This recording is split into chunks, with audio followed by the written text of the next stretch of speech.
Muy buenas tardes y bienvenidos a los miércoles con la Academia de la Psicología de España.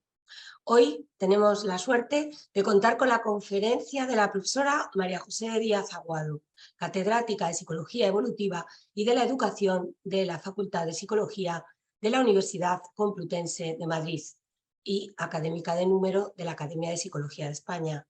Muchas gracias, profesora.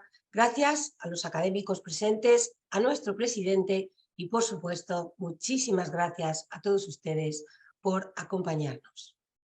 La profesora María José Díaz Aguado se licenció y doctoró en la Universidad Complutense de Madrid con sendos premios extraordinarios, iniciando una brillante y extensa trayectoria docente e investigadora que la convirtió en catedrática de la universidad con tan solo 27 años, en una época en la que eran muy pocas las catedráticas en nuestro país. Esta trayectoria se ha caracterizado por una estrechísima relación entre la investigación y el mundo profesional, siendo pionera en el estudio de muchos de los grandes problemas sociales que hoy tanto nos preocupan y haciendo de la transferencia de los conocimientos científicos a la sociedad y de su aplicación a estos problemas sociales dos de sus principales señas de identidad y un modelo a seguir. En la Universidad Complutense creó en 1990 la Unidad de Psicología Preventiva, de la que hoy sigue siendo su directora, una unidad desde la que se han llevado a cabo numerosísimas y relevantes investigaciones sobre la prevención de la violencia, la educación en valores, la igualdad entre hombres y mujeres y la prevención de la violencia de género. Esta actividad investigadora y de transferencia ha dado lugar a más de 200 publicaciones científicas, artículos, capítulos y libros y a investigaciones pioneras en todos estos ámbitos. Por ejemplo, en 1988 llevó a cabo el primer programa de prevención de la violencia contra las mujeres desarrollado y evaluado en España con un diseño experimental con grupo de intervención y grupo control. En 2002 llevó a cabo la primera investigación impulsada por la presidencia de la Unión Europea sobre la erradicación de la violencia de género en Europa. También son de destacar sus investigaciones sobre la convivencia escolar realizadas desde el Observatorio Estatal de Convivencia Escolar del Ministerio de Educación con la colaboración de las comunidades autónomas y en las cuales, por cierto, ha puesto en marcha un procedimiento pionero de investigación en red sobre la situación de la adolescencia en España, o también sus investigaciones sobre igualdad y prevención de la violencia de género en la adolescencia, impulsadas por la Delegación de Gobierno para la Violencia de Género. No es de extrañar, pues, que la profesora Díaz Aguado haya formado parte de organismos estatales tan prestigiosos como el Observatorio Estatal de la Convivencia Escolar, el Consejo Estatal de Drogodependencias y otras adicciones o el Observatorio Estatal de Violencia contra la Mujer, o haya sido asesora del Consejo de Europa en el proyecto Educación para la Ciudadanía Democrática. Asimismo, no es de extrañar que por la calidad, el carácter pionero y el impacto social de sus investigaciones, la profesora Díaz Aguado haya recibido numerosos galardones, como por ejemplo el Premio Extraordinario por la Erradicación del Racismo y la Xenofobia del Ministerio de Trabajo y Asuntos Sociales, el Premio Reina Sofía en el ámbito educativo al programa Prevenir en Madrid y el Premio Aula al Mejor Libro sobre Educación por el libro del acoso escolar a la cooperación en las aulas, o el Premio de Investigación Rafael Burgaleta del Colegio Oficial de la Psicología de Madrid. Pero, sinceramente, no puedo terminar su presentación sin poner en valor que la profesora Díaz Aguado es una de las mejores docentes de la Universidad Complutense, y así lo atestiguan sus repetidos diplomas de excelencia docente, su elección como madrina por tantas promociones de graduadas en psicología o la sonrisa con la que se dibujaba en la cara de mis alumnas cuando las he invitado a esta conferencia. Una sonrisa que refleja el buen hacer docente y la entrega de nuestra conferenciante, además de la admiración que despierta en nuestro alumnado. Algo de lo que, les confieso, fui testigo en primera persona, pues la profesora Díaz Aguado también fue una de las mejores profesoras que recuerdo de la licenciatura y seguramente algo tuvo que ver ella con mi pasión por investigar problemas de tanta relevancia social.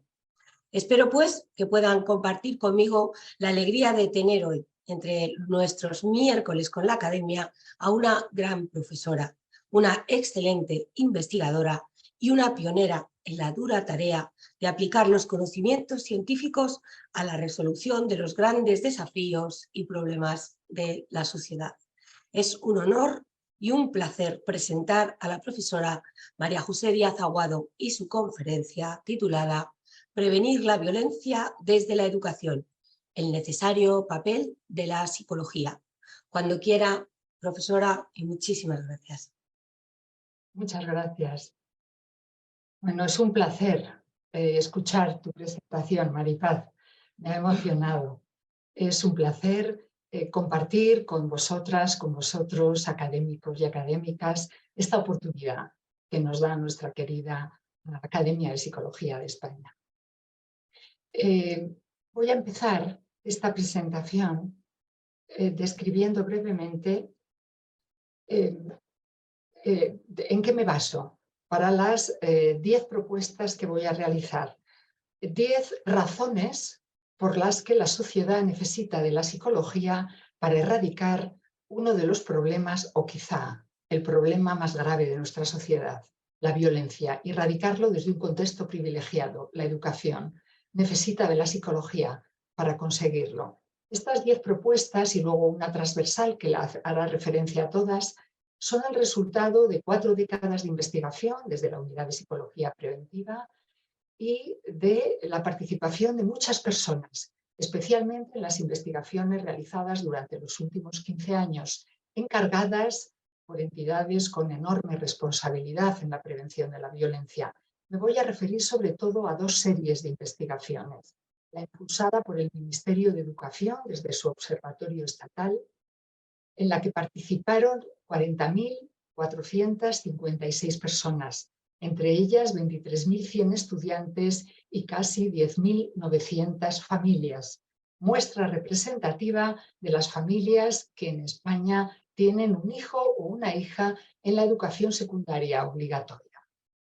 Y me voy a referir también a la serie de investigaciones impulsada por la Delegación del Gobierno contra la Violencia de Género y especialmente a las 2 últimas, al estudio sobre la evolución de este grave problema durante una década, la década 2010-2020. Participaron 26.334 adolescentes respondiendo a las mismas preguntas en 2010, en 2013 y en 2020. Es un diagnóstico privilegiado para conocer cómo ha evolucionado nuestra sociedad en este problema tan grave y para ver reflejado el enorme poder de la educación y la necesidad de la psicología para conseguirlo. También me referiré a un estudio muy especial, creo que es único en el mundo en sus características, menores y violencia del género. Se ha realizado con una muestra representativa de adolescencia española, 10.465, que han contestado sobre las situaciones vividas por su madre en el contexto de una relación de pareja, sobre la exposición de menores a este grave problema en su hogar de origen, y sobre la reproducción de esta grave violencia en las relaciones que establecen en sus propias parejas. Voy con la primera propuesta: prevenir la violencia reactiva y la violencia instrumental. En todo el mundo, el Código Penal distingue entre estas 2 violencias. La violencia reactiva tiene un atenuante. Su pronóstico es menos malo que el de la violencia instrumental. La violencia instrumental, por el contrario, tiene un agravante. Es mucho más difícil de erradicar y más peligrosa. Bueno, vamos a las definiciones psicológicas de estas 2 formas de violencia. La violencia reactiva es como una explosión. Se produce porque el individuo o el grupo que a ella recurre vive un nivel de tensión, un nivel de dificultad, una estimulación aversiva que desborda su capacidad de afrontamiento sin violencia. Estalla. La violencia instrumental se produce porque el individuo o el grupo la utiliza intencionadamente para conseguir un determinado fin.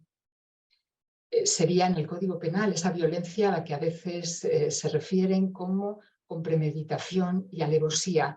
La violencia instrumental con frecuencia está fuertemente arraigada en la identidad. Se utiliza para defender el honor, para defenderse contra un enemigo y su riesgo aumenta considerablemente cuando se justifica y de una forma muy grave, cuando esa justificación tiene que ver con el Estado.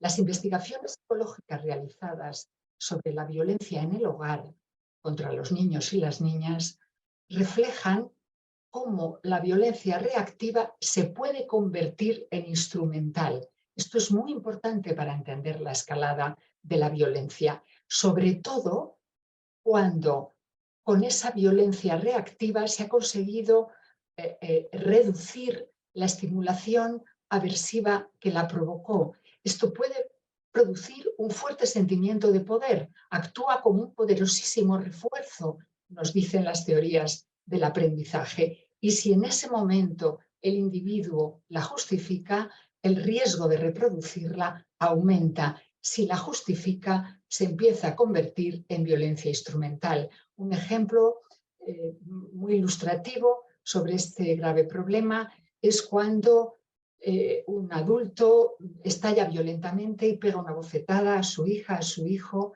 y al pegar esa bofetada se siente poderoso, logra hacer que desaparezca la estimulación aversiva que la provocó y además se repite una bofetada a tiempo. Es una buena idea, un buen recurso educativo, consigna que deberíamos erradicar. Bueno, estas dos definiciones psicológicas nos dan ya claves muy importantes para erradicar los dos tipos generales de violencia. Primera clave, hay que enseñar a condenar toda la violencia, especialmente las más frecuentes. ¿Desde dónde? ¿Desde dónde construir una identidad que rechace todas las violencias? Pues desde la justicia. No hay nada más poderoso para que esto arraigue en la identidad. Y cómo definir la justicia ya está inventado. Lo ha hecho la humanidad, es uno de sus grandes logros. El respeto a los derechos humanos forma parte de la base de nuestra convivencia. Está recogido en la Constitución y en algo que todavía está por encima de la Constitución, las declaraciones de derechos humanos suscritas por España. A la educación le corresponde enseñarlo correctamente. En el punto 7 veremos cómo se puede organizar este currículum de la no violencia, pero de nuevo la psicología es enormemente importante. Si el rechazo a la violencia tiene que ver no solo con la empatía, con la solidaridad, con crear un mundo mejor para las otras personas, sino también se convierte en una cuestión de egoísmo inteligente, ese arraigo, esa identidad va a ser mucho más sólida. Apelar al altruismo y apelar al egoísmo, a los derechos de los demás y a los derechos propios, es la base más sólida desde la cual enseñar a rechazar toda forma de violencia. Cuando se justifica una, se incrementa el riesgo de empezar a justificar otras. Segundo postulado que se deriva de la definición de las dos violencias. Para erradicar la violencia hay que tener en cuenta que la violencia suele cumplir una función psicológica importante, que se recurre a ella sobre todo cuando no hay alternativas. Construir esas alternativas es imprescindible para erradicarla. Alternativas en los contextos y alternativas en los individuos, en forma de habilidades para expresar la tensión, para defender los intereses o los derechos sin violencia. Y hace falta insistir desde la psicología en que la prevención de la violencia exige disminuir la tensión que viven determinadas personas, determinados colectivos, que mejorar la calidad de la vida de las personas que viven en situaciones muy difíciles es una excelente idea para erradicar la violencia. Aplicándolo, por ejemplo, al maltrato infantil, que mejorar las condiciones de la vida de las familias, de todas las familias, es un principio obligado para prevenir el maltrato que sufre la infancia. Segunda propuesta. Hay que crear una educación proactiva desde la familia y desde la escuela.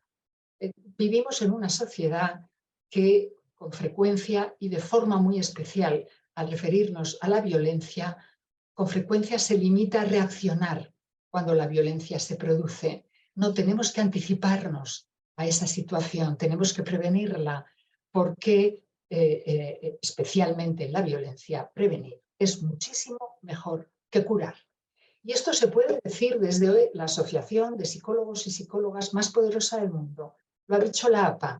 Al evaluar 20 años de política exclusivamente o fundamentalmente coercitiva para erradicar la violencia en las escuelas, en uno de los países o el país más poderoso del mundo, Estados Unidos, pues la evaluación de 20 años de política para erradicar la violencia escolar.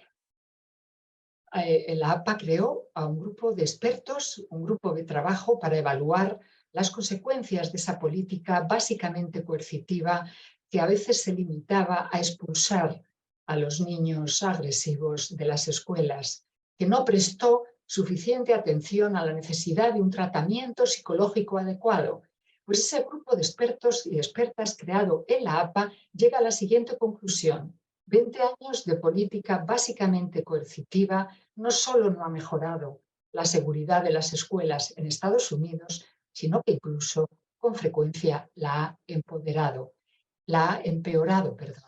y propone una serie de pautas. La primera de ellas es que el profesorado tiene que tener una formación que le permita ser proactivo, que le permita anticiparse a la violencia en lugar de limitarse a reaccionar cuando ya se ha producido.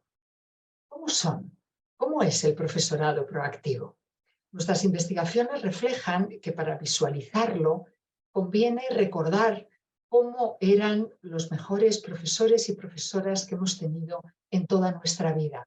Se lo hemos preguntado a las familias en una investigación, a familias con hijos adolescentes en la educación secundaria obligatoria. Participaron 1.500 familias, una muestra representativa de la Comunidad de Madrid, y les dimos un listado de posibles cualidades. La primera que destacan, la más destacada por las familias, fue el entusiasmo que esos profesores o profesoras transmitían acerca de lo que enseñaban. Contagiaban su entusiasmo. Y en segundo lugar, ayudaban a confiar en las propias posibilidades, transmitiendo así el deseo de seguir aprendiendo durante toda la vida. ¿Hay algo más importante que pueda enseñarse en la escuela, que ayudar a confiar en las propias posibilidades para seguir aprendiendo toda la vida? Sería muy interesante preguntaros y poder escuchar cómo eran vuestros mejores profesores y profesoras. Podemos leer cómo los describía un premio Nobel de Literatura, Steinbeck. Escribía en este sentido: he tenido muchos profesores que me enseñaron cosas que pronto olvidé, pero solo 3 que crearon en mí algo nuevo, una nueva actitud, un nuevo anhelo. Tenían algo en común, amaban lo que estaban haciendo, catalizaban un ardiente deseo de saber. Bajo su influencia se ampliaban los horizontes, desaparecía el miedo y se llegaba a conocer lo desconocido. Pero lo más importante de todo es que la verdad, que parecía antes peligrosa, se convertía en algo muy hermoso, querido. Necesitamos que esos profesores no sean solo 3 a lo largo de la vida de una persona, describe Steinbeck. Necesitamos que todo el profesorado se atreva, que pueda ser así. Necesitan la ayuda de la psicología para conseguirlo. Porque ser proactivo depende de 3 cualidades psicológicas: las habilidades y el éxito que se ha tenido como profesor. Cuanto más éxito se ha tenido en la tarea, más capacitado está esa persona para motivar, para adaptarse a la diversidad, para anticiparse al conflicto, para entender por qué esos estudiantes plantean disrupción, porque necesitan un poco de protagonismo. También depende de la identidad profesional, de que el profesor o profesora se sienta responsable de aquellos y aquellas a quienes tiene que educar. También quienes tienen más dificultades, también los que presentan conducta disruptiva. Y depende estas dos cualidades, las habilidades y el éxito y la identidad profesional, forman parte del entrenamiento del profesor, de su experiencia. La psicología sabe muy bien el poder inmenso del éxito en este sentido. Nos necesitan. Y luego hay una característica psicológica que está muy relacionada con la personalidad, pero la que también podemos ser de una extraordinaria utilidad, la forma que tiene el profesor de percibir la realidad. Si percibe la realidad con flexibilidad y optimismo inteligente, si tiene capacidad y resiliencia frente a la adversidad, tiene mucho más facilidad para ser proactivo. En algunos cursos dirigidos al profesorado, con frecuencia me han dicho los profesores, venimos a la psicóloga, venimos a terapia. Lo he interpretado como un premio, como un reconocimiento a que el curso les estaba sirviendo, a que el curso estaba sirviendo para estas tres características. Tercera propuesta, desarrollar el empoderamiento ayudándoles a poner en marcha sus propios proyectos. Tanto los agresores, que utilizan la violencia como una forma destructiva de conseguir poder, como las víctimas, que sufren una indefensión aprendida como consecuencia de la violencia, tienen problemas en el empoderamiento. Por lo tanto, la prevención de la violencia tiene mucho que ver con construir un empoderamiento constructivo, una alternativa frente a la violencia de los agresores, una terapia, una cura de la indefensión aprendida de las víctimas, porque esa indefensión aprendida es en buena parte una indefensión enseñada en buena parte por quienes ejercieron la violencia contra esa víctima para que no se lo contara a nadie, para que se dejara controlar con más facilidad. El empoderamiento, que es el término que se emplea más allá de la psicología, en contextos políticos, en Naciones Unidas, en las declaraciones sobre derechos humanos, especialmente referidas a las mujeres, a colectivos en desventaja. El empoderamiento es lo contrario de la indefensión aprendida. Es, por lo tanto, en su dimensión individual, una variable importantísima y muy familiar para profesionales de la psicología. Tiene que ver con nuestra capacidad para controlar nuestra vida de forma constructiva, con la capacidad para apropiarnos de nuestro destino. Si nos referimos a la infancia y a la adolescencia, con su capacidad para construir el futuro. Su desarrollo desde la infancia depende de dos características psicológicas: de la cantidad de éxito que se ha tenido y de los mensajes que se han interiorizado. Un buen nivel de éxito, Skinner diría, por encima del 80%, sabía algo del éxito. Y mensajes positivos y alentadores para afrontar las dificultades son la clave. Cuando hay muchos problemas en este sentido, el trabajo psicológico pasa por ayudarles en todos los pasos de este proceso, la definición de objetivos propios, realistas, alcanzables, la elaboración de planes viables, aplicar el plan superando obstáculos y movilizando esfuerzo y evaluar los resultados con optimismo inteligente. Esto es muy empoderante. Difícilmente va a poder transmitir este empoderamiento profesorado o padres o madres que no lo tengan, porque pueden vivir el empoderamiento de aquellos a quienes tienen que educar con miedo. Por lo tanto, empoderamiento para la infancia, para la adolescencia, para quienes tienen que educar, empoderamiento como alternativa a la violencia o para curarse de ella. Cuarta propuesta, prevenir el acoso entre escolares. Llevamos muchas décadas defendiendo que la escuela tiene que ser una escuela para la paz, pero durante las dos últimas, de forma muy fuerte, nuestra sociedad ha tomado conciencia de que, lejos de educar para la paz, a veces la escuela, la familia, se convierten en un escenario de violencia. La más estudiada en la escuela ha sido el acoso entre escolares. De nuevo, la definición psicológica del acoso, porque han sido profesionales de la psicología los que han sensibilizado al conjunto de las sociedades sobre este gravísimo problema, esta definición psicológica da las claves de la prevención, de la intervención. En primer lugar, el acoso se produce en una situación de desigualdad de poder entre el acosador, el matón, que abusa de su poder, y la víctima, que está indefensa y no puede salir por sí sola de la situación. La eligen en función de esa indefensión, de esa vulnerabilidad, porque así el matonismo queda impune, con mayor probabilidad. No se limita a un acontecimiento aislado, tiende a repetirse, a prolongarse y a hacerse cada vez más grave. Se mantiene y se repite por la ignorancia y pasividad de quienes miran para otro lado, porque si intervienen, el acoso cesa. También en esta violencia, la violencia se ha producido a veces en la historia porque demasiadas personas buenas que hubieran querido detenerla, que hubieran podido detenerla, miraron para otro lado.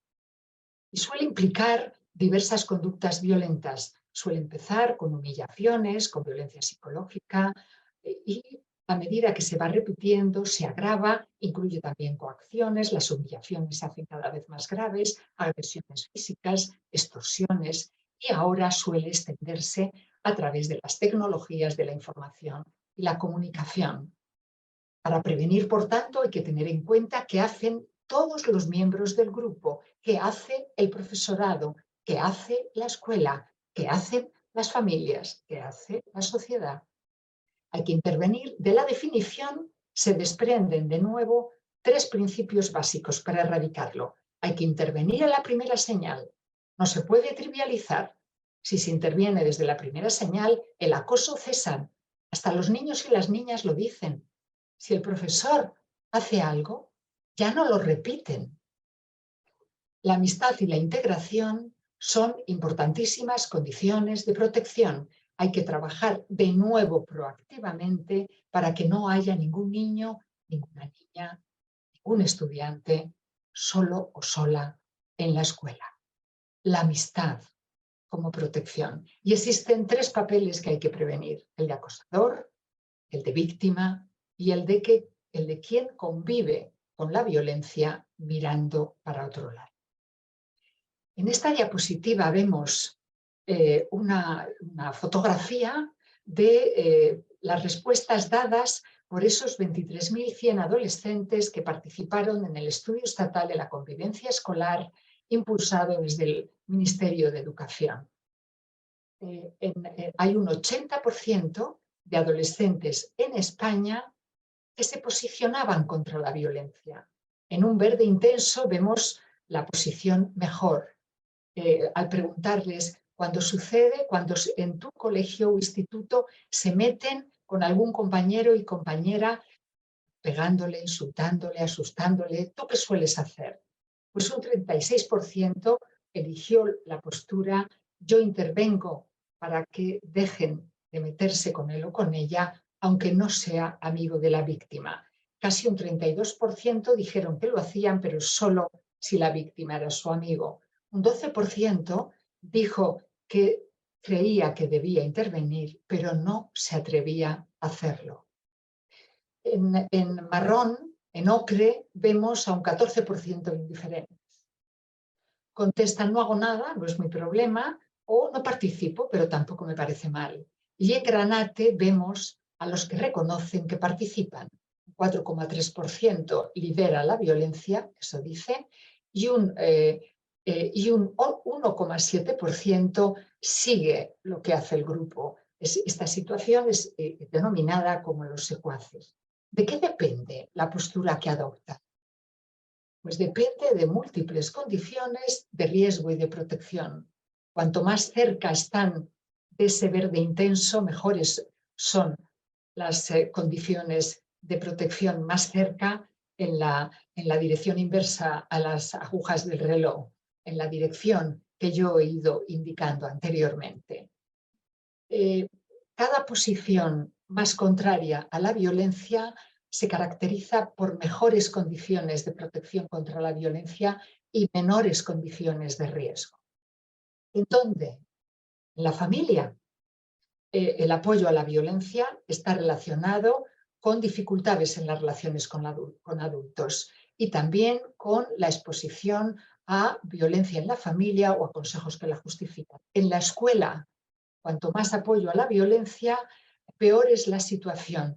Más dificultades tienen para encontrar su lugar en la escuela sin exclusión ni violencia. En el ocio, los violentos, ese 6%, y los indiferentes también, tienen cierto riesgo significativo a integrarse en grupos de adolescentes con problemas parecidos, en los que encuentran un refugio de las situaciones de exclusión que han vivido en la escuela.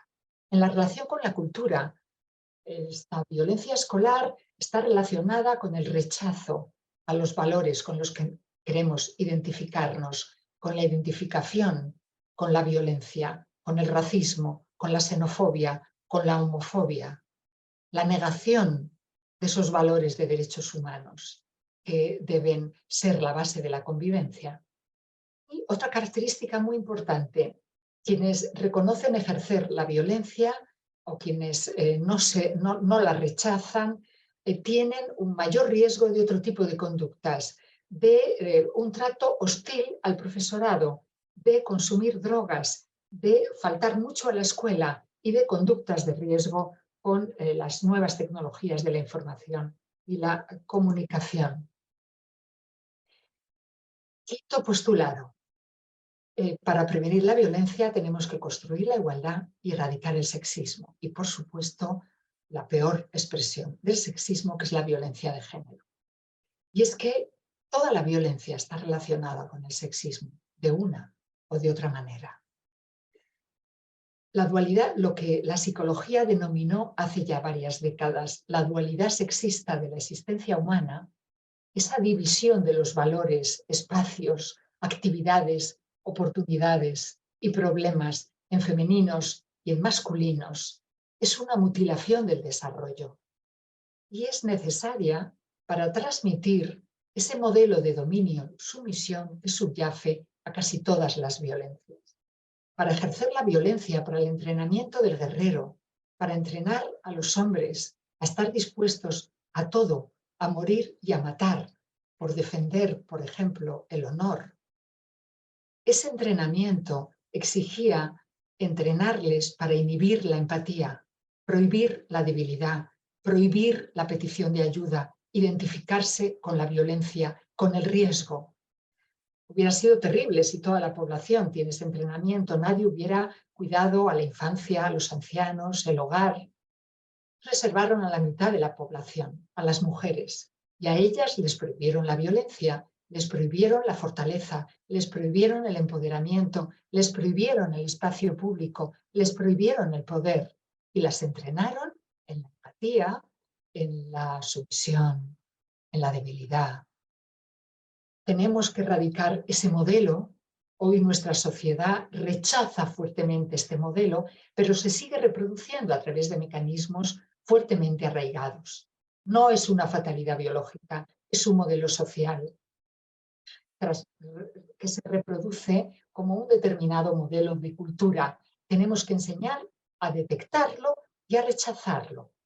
Y la especialidad de la escuela es explicar, es leer, es dictar. La de la escuela tradicional es poner un PowerPoint. Vale, esto no basta, porque la información no basta, porque la esencia de la naturaleza humana, la psicología lo tiene muy claro, tiene que ver con lo cognitivo, pero también con lo emocional y con lo conductual. Hay que superar este sexismo en sus tres componentes. Una especial relevancia tiene conocer cómo es el inicio de la violencia de género en la pareja para ayudar a prevenirla.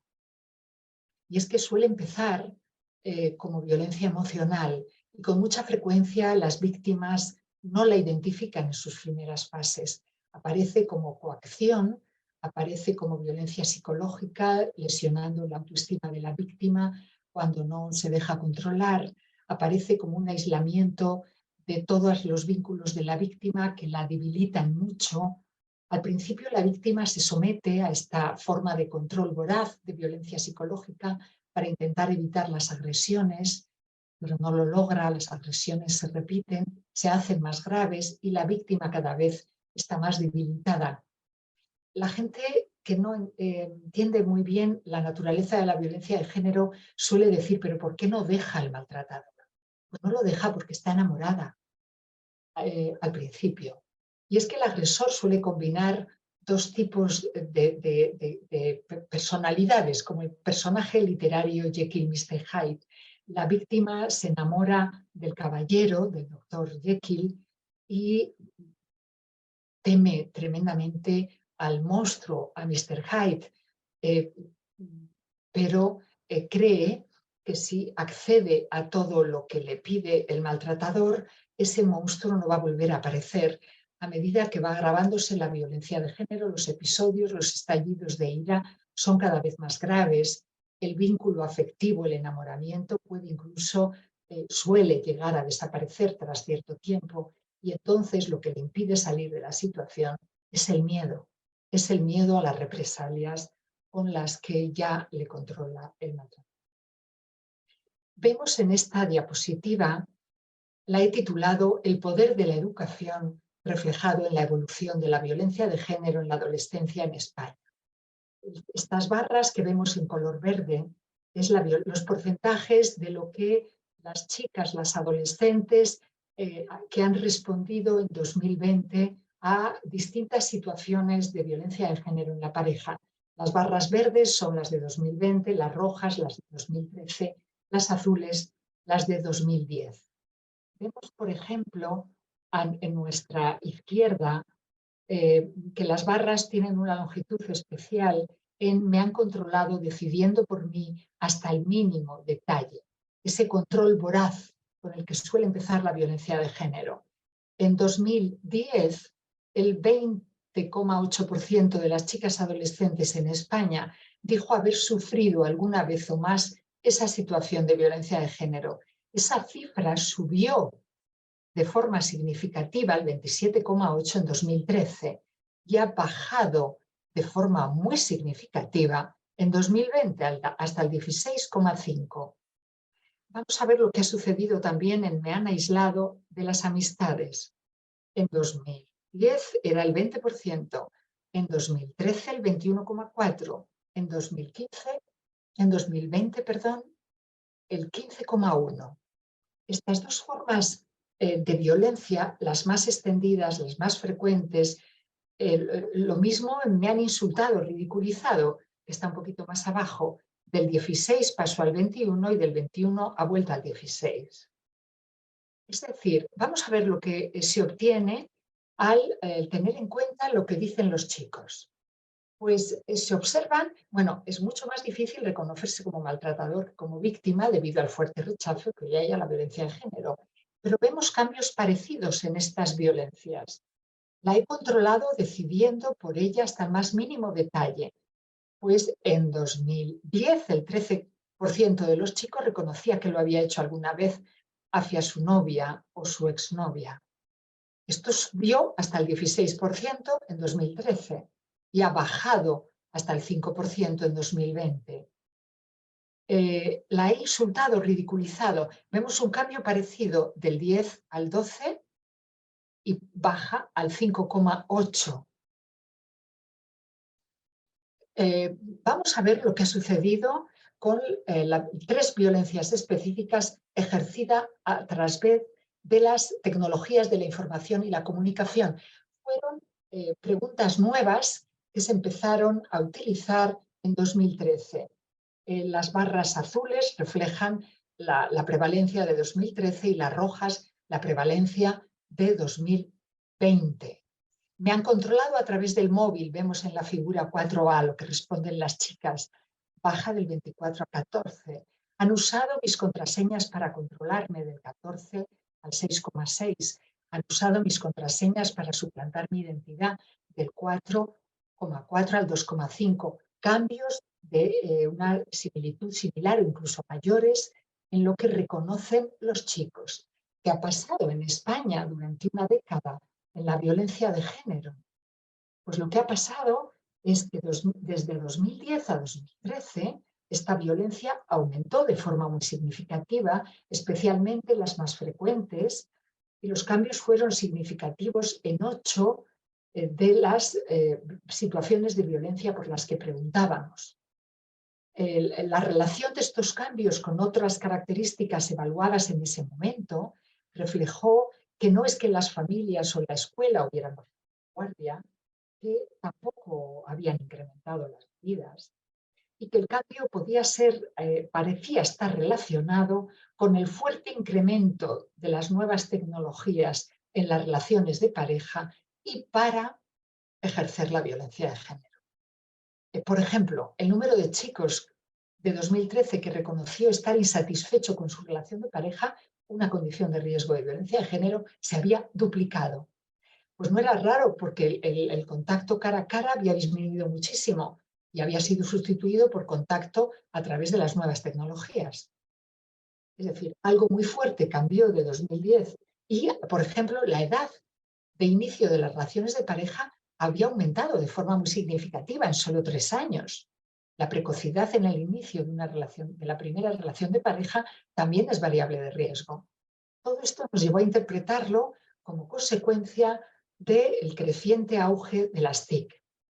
Entonces, ¿cómo interpretar el cambio en sentido contrario que se ha producido de 2013 a 2020 en 8 situaciones de violencia de género, según lo que reconocen las chicas y según lo que reconocen los chicos?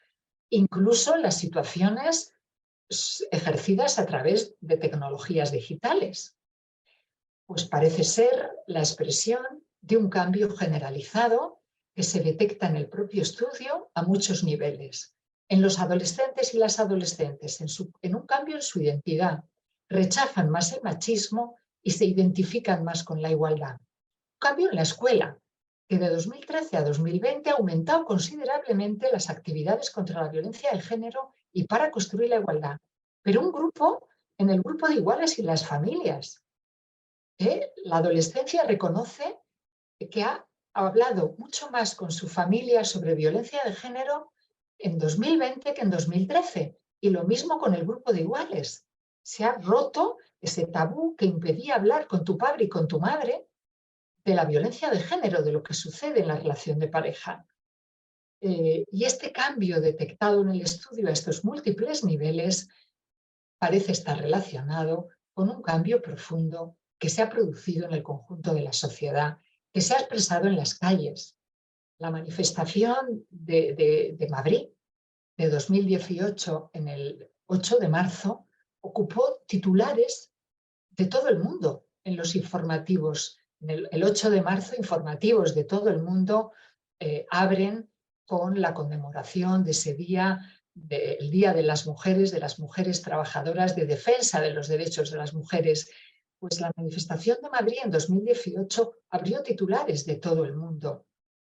Y este cambio que se ha expresado en las calles, se ha expresado en los medios de comunicación, se ha expresado en las campañas dirigidas a adolescentes desde 2013, en parte por el papel de la psicología, que al explicar lo que había sucedido en 2013, alertaba a la sociedad de que tenía que entender que la mera reproducción generacional no iba a acabar con esta lacra, que teníamos que hacer muchas más cosas. Se incrementaron las campañas, se incrementaron las medidas, pues esas medidas han dado resultado.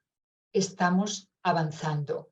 El Pacto de Estado firmado en el Congreso y en el Senado para acabar con esta lacra y el incremento de recursos y de medidas para conseguirlo son también el reflejo del consenso social existente. ¿Qué refleja esto? Que cuando toda la sociedad rema en la misma dirección, se puede cambiar en la transformación de una cultura violenta, de una cultura ancestral de dominio, sumisión, y que la psicología ha tenido un papel decisivo para impulsarlo y debe seguir teniéndolo. Reconocer que hay avance no significa decir que hemos conseguido el objetivo, de ninguna manera. Las violencias más graves apenas cambian, Aparecen además nuevas formas de violencia como el acoso sexual online. El 40% de las chicas adolescentes en España reconocen que han vivido alguna de estas situaciones. Es decir, tenemos que hacer mucho más, pero la eficacia del trabajo realizado se detecta en investigaciones rigurosas con muestras representativas como la que acabo de reflejar y como la que están haciendo muchas colegas y muchos colegas en este sentido. Sexta propuesta: tenemos que desarrollar la tolerancia y prevenir el odio hacia colectivos minoritarios o en situación de debilidad. Y de nuevo aquí hay que tener en cuenta cómo prevenir cada componente. Como dice el lema de nuestra academia, los seres humanos somos cognición, cogito, sentio, hago. Somos emoción y somos conductas. Pues hay que intervenir en los 3 niveles y la educación refleja que puede haber componentes específicos de la intervención especialmente eficaces en cada uno de estos componentes. El cognitivo, que sería la especialidad de la escuela, eso que se expresa en los discursos de odio tan peligrosos. ¿Qué hay que hacer para erradicarlo? Enseñar a detectar la intolerancia, a ser consciente de que el prejuicio y su riesgo forma parte de nuestra naturaleza, de que todos y todas podemos tener prejuicios y que lo que caracteriza a una persona tolerante es la toma de conciencia de este riesgo y su capacidad para detectar los prejuicios y corregirlos, para comprender que las diferencias entre grupos son el resultado de la historia, de las oportunidades, de los recursos y que a pesar de que pueda haber diferencias entre distintos grupos, es mucho más lo que nos une siempre que lo que nos separa. El componente emocional es muy sensible al contagio de actitudes expresadas por figuras de referencia. Qué importante que en estas figuras de referencia se transmitan esas actitudes contrarias al odio. Qué riesgo cuando figuras de referencia transmiten odio, transmiten racismo, xenofobia, sexismo, machismo, homofobia, porque este componente emocional es muy vulnerable a ese contagio. Y hay que celebrar la diversidad como fuente de desarrollo, como parte de nuestra riqueza. El componente conductual es muy sensible a experiencias que se han tenido con personas diferentes y a las habilidades que hemos aprendido para resolver los conflictos que plantea la diversidad y convertirla en una ventaja.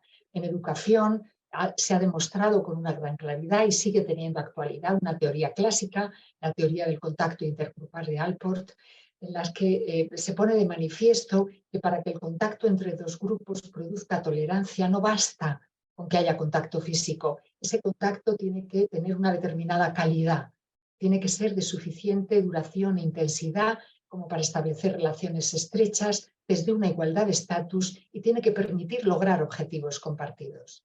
Bueno, a través del aprendizaje cooperativo que utilizamos en todos nuestros programas, en equipos heterogéneos, se pueden dar muy bien las 3 condiciones. ¿Cómo organizar ese currículum de la no violencia que permita construir identidades militantes contra la violencia basadas en el respeto a los derechos humanos? Bueno, pues los programas los estructuramos en 4 apartados. Primero tiene que haber una introducción, como puede haber en una buena conferencia, en una buena clase, en una buena obra de teatro, una presentación. Y en esa introducción hay que desarrollar habilidades básicas de comunicación para debatir. A veces no las tienen y son imprescindibles para que el programa funcione, porque el programa no puede ser clase magistral. El programa se tiene que basar en actividades de aprendizaje cooperativo donde en lugar de explicarles lo que queremos que hagan suyo, tenemos que preguntárselo. Una forma indirecta. No le des una explicación o da una explicación mínima. Hazles una pregunta, ayúdales a tomar conciencia, pregúntales cuáles son sus ideas para erradicar la violencia de género, el acoso escolar, la guerra. Ayúdales a encontrar todos los componentes que tienen que tener esas soluciones y acabarán diciéndonos lo que queríamos enseñarles. Pero como cosa suya, parte de su identidad. Empezamos con habilidades básicas y derechos humanos, luego pasamos a un bloque muy importante de toma de conciencia sobre las violencias más cotidianas y sus valores alternativos. Tiene que haber actividades sobre acoso entre escolares y violencia de género. Las leyes educativas en España desde 2006 piden que se trabajen estos dos temas, la ley actual también, ponen muchísimo énfasis y cada vez hay más equipos de investigación en psicología que dicen que acoso escolar y violencia de género deben ir unidos porque las condiciones de riesgo son las mismas y las soluciones muy parecidas, pero ir unidos no significa diluirlos, trabajando específicamente cada uno dentro de esta base común. No solo lo dicen los equipos de psicología, lo dice también Naciones Unidas. Dice que para trabajar la violencia de género, una excelente estrategia en todo el mundo puede ser unirlo a esos programas que ya están en marcha de prevención de acoso escolar. No nos podemos olvidar del racismo y la intolerancia, de la vulnerabilidad de colectivos estigmatizados. De hecho, el acoso entre escolares casi siempre tiene un apellido: acoso homófobo, acoso racista, acoso sexista. Hay que trabajar la diversidad para que esa prevención del acoso sea eficaz. Y aquí podremos incluir, y puede ser un excelente contexto para trabajar también un tema que la escuela empieza a tomar conciencia, que es la violencia contra uno mismo, la prevención del suicidio.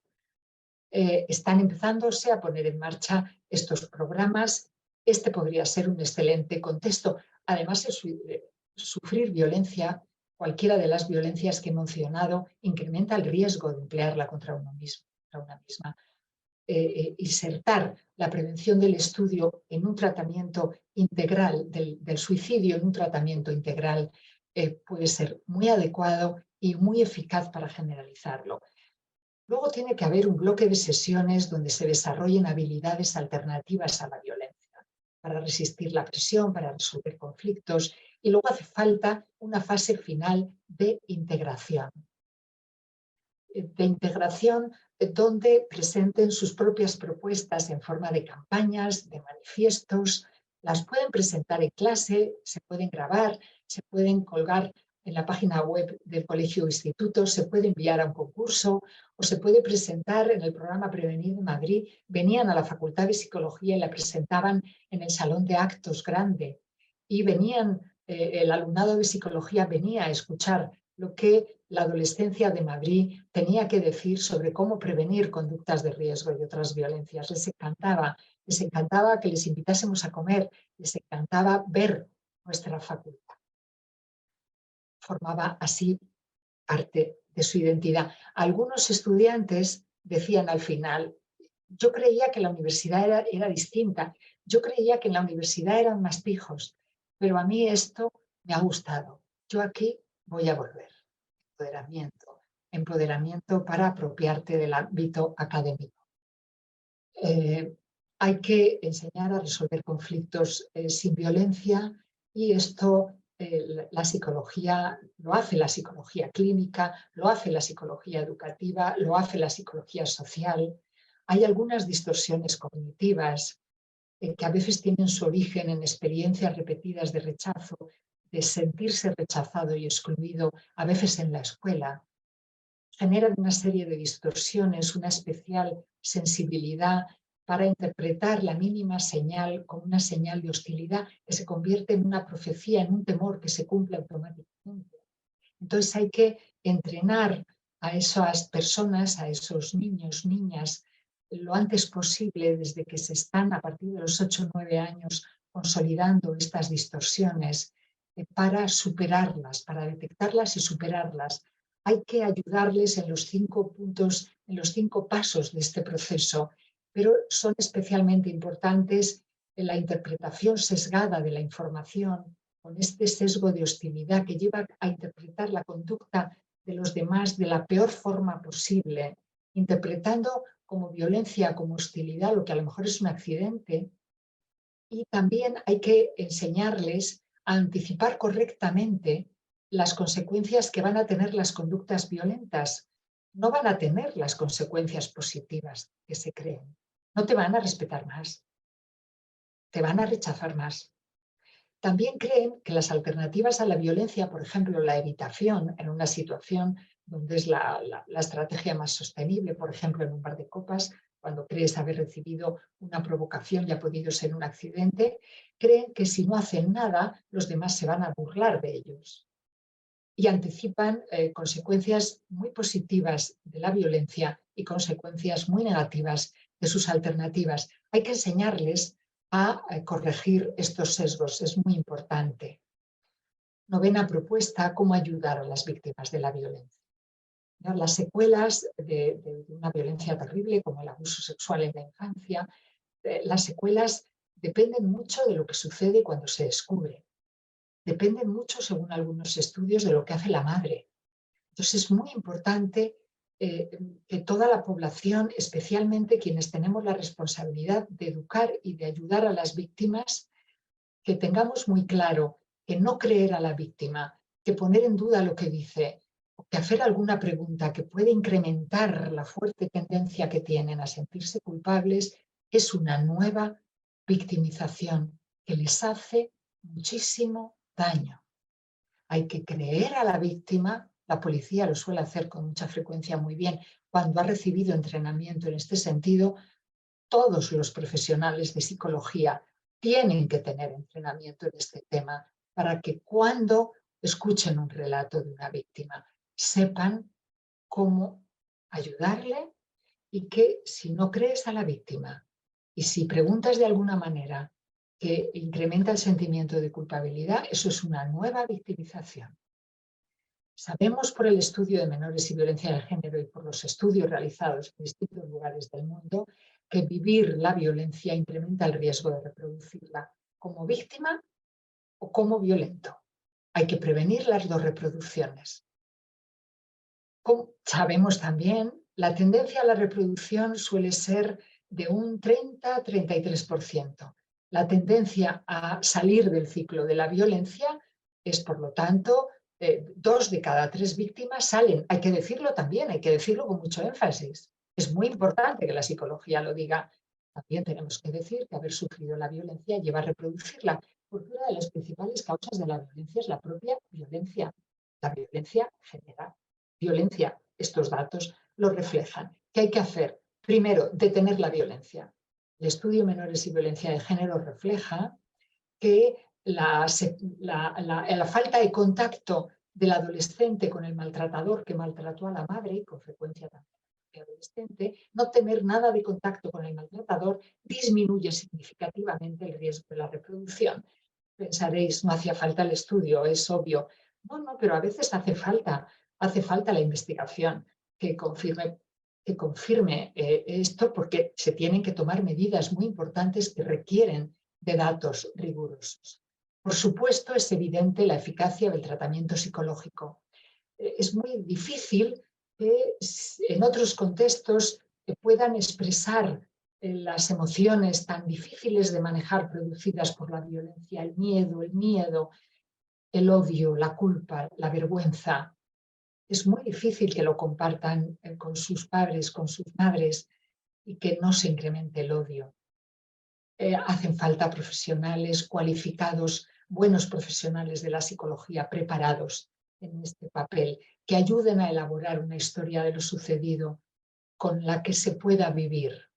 Una historia que no se base en la mentira, una historia que no se vaya a desmontar a medida que el niño o la niña crezcan, pero una historia que le ayude a no cargar con esas emociones tan terribles, a poder establecer nuevas relaciones, a liberarse del odio, del miedo, de la culpa, del sentimiento de impotencia.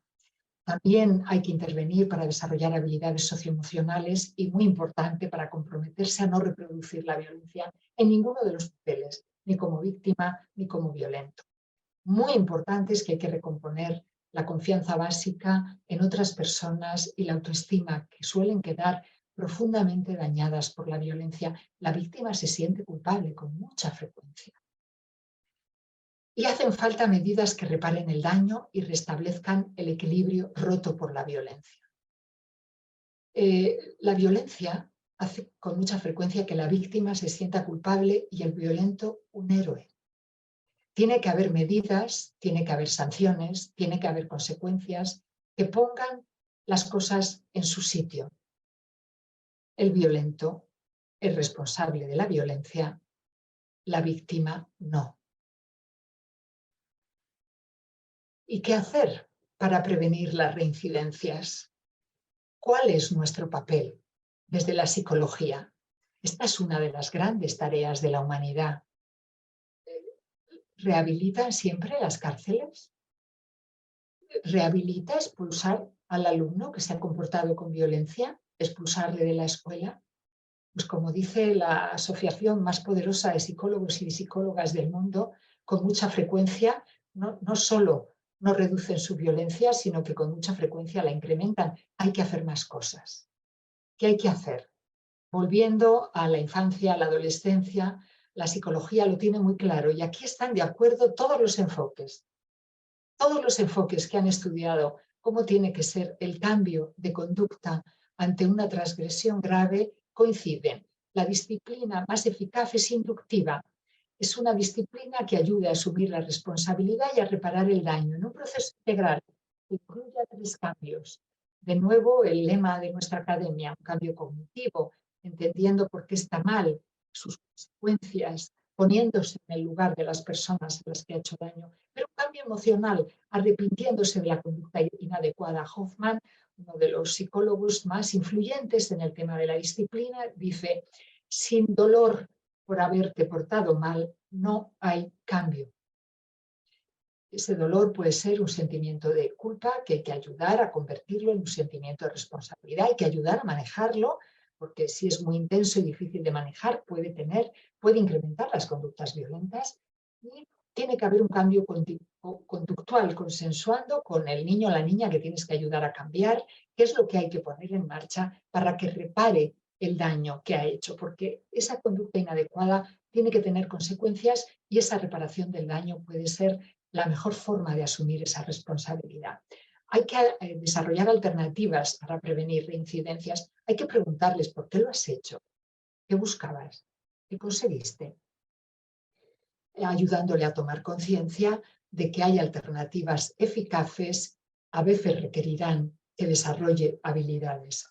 Y desde luego hay que evitar la impunidad. No suele formar parte del discurso de la psicología este tercer punto, pero es muy importante que lo incluyamos, porque si la violencia queda impune, el riesgo de repetición se incrementa. Y además, si la psicología no recuerda esto, nuestra capacidad, nuestro poder para influir, para ser creíbles por el conjunto de la sociedad y que crean el punto 1 y el punto 2, disminuirá. Es el final de la conferencia. Un último punto: ha sido un decálogo y ahora un mandamiento transversal que afecta a los 10 anteriores. El papel de la psicología desde la educación en colaboración con el resto de la sociedad para llegar a ser como queremos ser. La UNESCO empieza casi todos sus manifiestos contra la guerra, contra la violencia, diciendo que la violencia empieza siempre en la mente de los seres humanos, y que es ahí donde hay que sembrar las semillas de la paz, desde la educación, un contexto privilegiado. Cuando yo explico esto en las clases en psicología, pregunto a los estudiantes: ¿qué profesión sabe cómo se cambia la mente de los seres humanos? Y sonriendo me dicen: la nuestra. Efectivamente, nadie, nada, ninguna disciplina como la psicología para saber cómo se cambia la mente, cómo se cambia esa cultura violenta por otra mejor. Pero una cosa es reconocerlo y otra llevarlo a la práctica, porque la mayoría de las violencias, como el acoso escolar o la violencia de género, son la expresión de un modelo ancestral de dominio y sumisión que se sigue reproduciendo a través de mecanismos fuertemente arraigados. Somos una especie que copia y reproduce, pero somos una especie que tiene una capacidad fabulosa: imaginar otros mundos posibles y llevarlos a la práctica a través de herramientas específicamente humanas, la política, la legislación, el arte, pero ninguna tan poderosa como la educación, contando con la psicología. Porque hace falta construir un modelo diferente y sostenible. Un modelo que tenemos que ayudar a cambiar, influyendo, lo he repetido en muchas ocasiones, en todos los componentes de ese odio, de esas actitudes, que reconoce el lema de la APE, cogito, sentiu y hago. Pero una psicología que siga haciendo lo que ha hecho desde que se empieza a crear, que siga mirando a microscopio en profundidad la mente humana en estas tres componentes, lo que pensamos, lo que sentimos y lo que hacemos, pero que no se limite a esa intervención individual, que no se limite solo a las relaciones interpersonales desde el despacho de la psicóloga o del psicólogo, no, que vaya más allá, que intente intervenir y colaborar con todos los contextos desde los cuales se reproduce o se transforma la cultura. La psicología tiene que asumir como está haciendo, porque cada vez es más influyente y cada vez hay más colegas haciéndolo para transformar lo que es España, lo que es Europa, lo que es el mundo, para ayudar a la humanidad a ser como queremos ser. He recogido una última diapositiva con unas referencias, sé que ahora no se pueden ver, pero bueno, esto va a quedar grabado y podría servir para saber desde qué enlace se pueden descargar casi todas nuestras publicaciones, cuáles son las más recientes sobre lo que he contado, y daros las gracias y bueno, pediros disculpas porque quizá me he extendido un poquito más de lo que había previsto. Muchísimas gracias.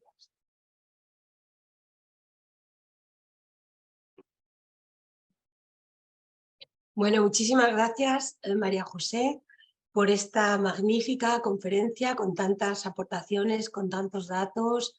Y bueno, ahora vamos a proceder al turno de preguntas. Mientras la gente se piensa pues alguna pregunta, tengo que decirte que ya en el chat hay varias felicitaciones de que por favor, que muchas gracias por haber estado y haber aportado tanto en este tiempo, ¿no? Yo sinceramente te tengo que decir que me has dado una alegría muy grande, en un sentido porque a veces uno tiene la sensación como de que la psicología está trabajando en cosas, estamos haciendo cosas, pero como que parece como que nada va mejor, ¿no? Como que cada vez hay más violencia, cada vez hay más problemas.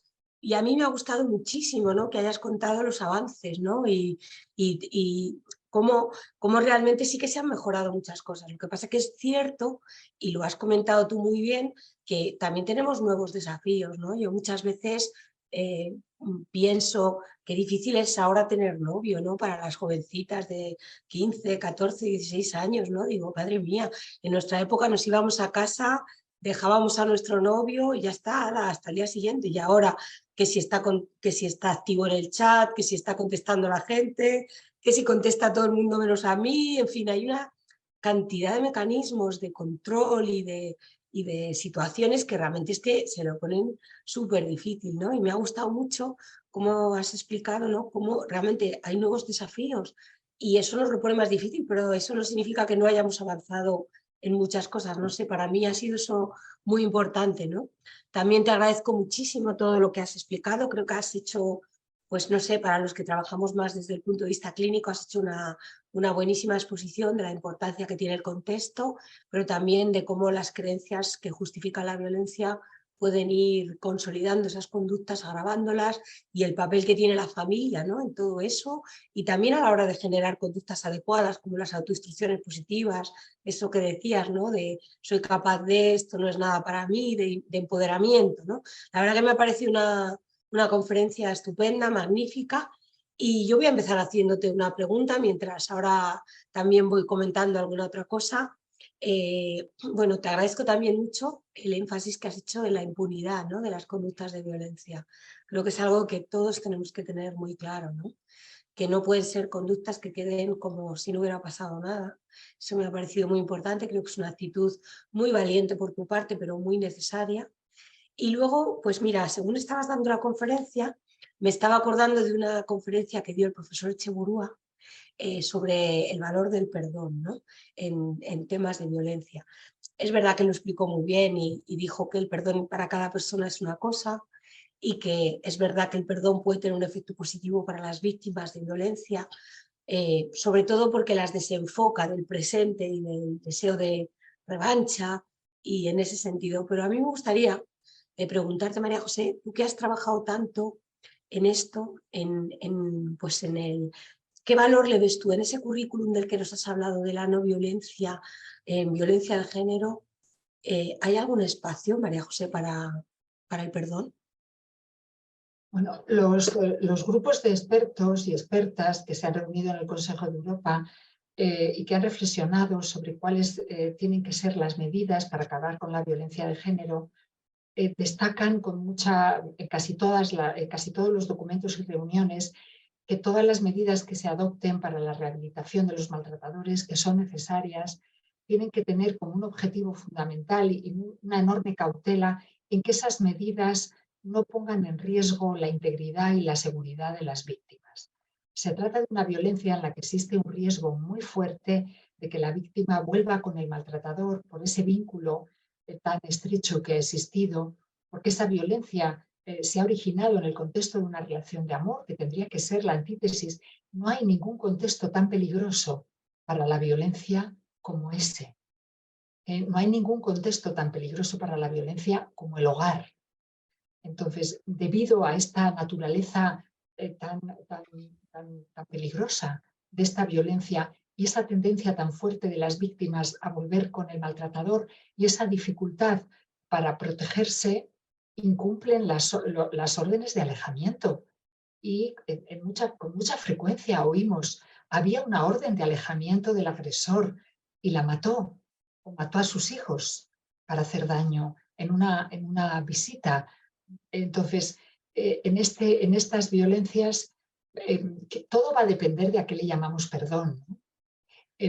Por supuesto que hay que liberar a las víctimas del odio, de esa necesidad de venganza, de ese sentimiento de impotencia, y las libera el tratamiento psicológico adecuado, pero las libera también el Código Penal y su aplicación.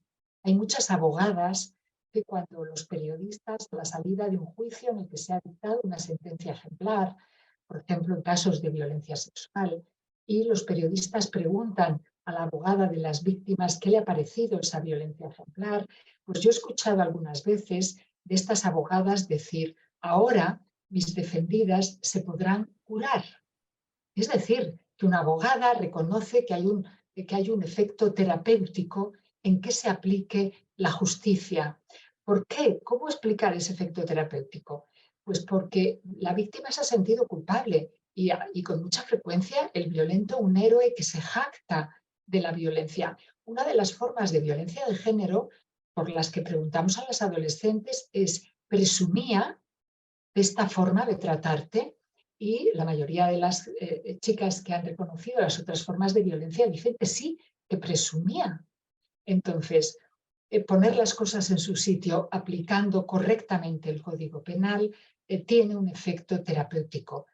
Dependiendo de cómo entendamos el perdón, podría existir el riesgo de que el perdón como reconciliación, como hacer como si no hubiera pasado nada, como poder recuperar la relación, podría poner en riesgo la seguridad y la integridad de las víctimas. Y en estos casos creo que no sería la palabra más adecuada. Liberarlas del odio y del deseo de venganza, por supuesto, ayudarles a poder establecer relaciones sanas, basadas en el amor, entendido como respeto mutuo, como cuidado recíproco, con respeto a la igualdad, por supuesto, pero volver con el maltratador es algo muy peligroso. Muchas gracias, María José. Creo que está muy bien esa matización, especialmente en este caso, ¿no?, de la violencia de género. Tenemos muchas felicitaciones en el chat, pero no sé si alguien quiere formular alguna pregunta en directo. No he visto ninguna mano. ¿Queréis alguno formular alguna pregunta? Bueno, la verdad que la conferencia ha sido muy clara, muy contundente, como siempre eres tú. Y ha sido pues un enorme placer. Creo que no me dejó ninguna mano levantada y bueno, la verdad que son las 8:20, ha estado fenomenal porque se nos ha pasado el tiempo volando y ha estado muy interesante, la verdad, María José, muchísimas gracias. Mira, Muchísimas gracias a ti. siguen apareciendo gracias y gracias y gracias. Vale. Que lo sepas. Pues nada, muchísimas gracias a todos los que se están expresando en el chat. Muchísimas gracias por compartir esta oportunidad. este lugar de encuentro. Ha sido un placer compartirlo, es un placer leer también todo lo que estáis, escribiendo. Nos dice: trabajo como orientadora en un centro escolar, participo activamente en el plan de convivencia del centro y soy coordinadora de bienestar. Enhorabuena, qué importante. Sigue diciendo: qué difícil es llevar a cabo tantas funciones de forma adecuada, ya que todas las funciones requieren de mucho tiempo y dinero por las administraciones. Efectivamente, pero fíjate esta intervención. Me olvidaba de recordar lo importante que ha sido la ley de protección frente a la violencia, protección integral a la infancia y a la adolescencia. El Consejo de Europa decía a España que, igual que España es vanguardia mundial en la ley de protección integral a las víctimas de la violencia de género, aprobada en 2004 por unanimidad en el Parlamento español, que teníamos que tener una ley igual de ambiciosa respecto a la protección de la infancia, y esa ley se ha aprobado en 2021. Todos los centros escolares tienen que tener una persona responsable de bienestar a quien acudir en situaciones de violencia, encargadas de generalizar todos estos planes de prevención. El perfil de la psicología para formar parte de esa figura es de nuevo privilegiado. O sea que muchísimas gracias y enhorabuena, orientadora de un centro escolar, por ese rol, todo el empoderamiento para poderlo desempeñar. Enhorabuena, muchísimas gracias a todos, ha sido un placer. Muchas gracias, María José. A todos también. Siguen las felicitaciones por la solidez del discurso, por la claridad. Bueno, por todo, María José, por cómo eres tú y lo bien que lo has expuesto todo. Y nada, yo simplemente quiero darles las gracias a ti, por supuestísimo, a la Academia por darnos esta oportunidad para hacer estas jornadas, estas sesiones tan interesantes en las que los expertos podéis comentarnos tantas cosas que saben nuestros académicos de la Academia de la Psicología de España. Y me gustaría, eso sí, pues agradecerles a todos su asistencia y emplazarles para las nuevas actividades que tenemos. Tenemos nuevas actividades dentro de poco, por ejemplo, tenemos el próximo día 23, lo pueden ver ustedes en la página web, simplemente poniendo Academia de la Psicología de España, aparece en Google nuestra web, y ahí se puede ver que en este próximo día 23 de marzo tenemos la presentación del libro del profesor Jaime Vila, con un título tan precioso y con un contenido aún más bonito. Es Gregorio Marañón y la emoción, un paseo por las entrañas del miedo y del amor. Se presenta este próximo 23 de marzo en la Fundación Ortega Marañón y aparece el anuncio en nuestra página web. Si quieren, tendrían que reservar, porque esta es una presentación que vamos a hacer de forma presencial allí, o sea que todos aquellos que quieran asistir pues están invitados, y cuanto antes pues que se inscriban, ¿no? Porque sí que las plazas son limitadas. Y luego volvemos con nuestros miércoles con la Academia. El día 26 de abril tenemos al profesor Francisco Morales, también académico de la Psicología de España, con una conferencia tan súper interesante como procesos psicológicos implicados en la ideología. Así que nada, les seguiremos informando, simplemente a través de nuestra web pueden verlo, o si prefieren a través de nuestro Twitter, @ac, que es AC, psicología mayúscula es, pero bueno, viene todo en la página web, o sea que se puede encontrar muy fácilmente. Muchísimas gracias por seguirnos, muchísimas gracias por haber asistido. María José, ha sido un súper placer, eres estupenda como siempre, y nuestra profesora, nuestra querida profesora, y bueno, pues muchísimas gracias y a descansar. Ha sido una jornada estupenda. Muchas gracias. Gracias a ti, Maripa.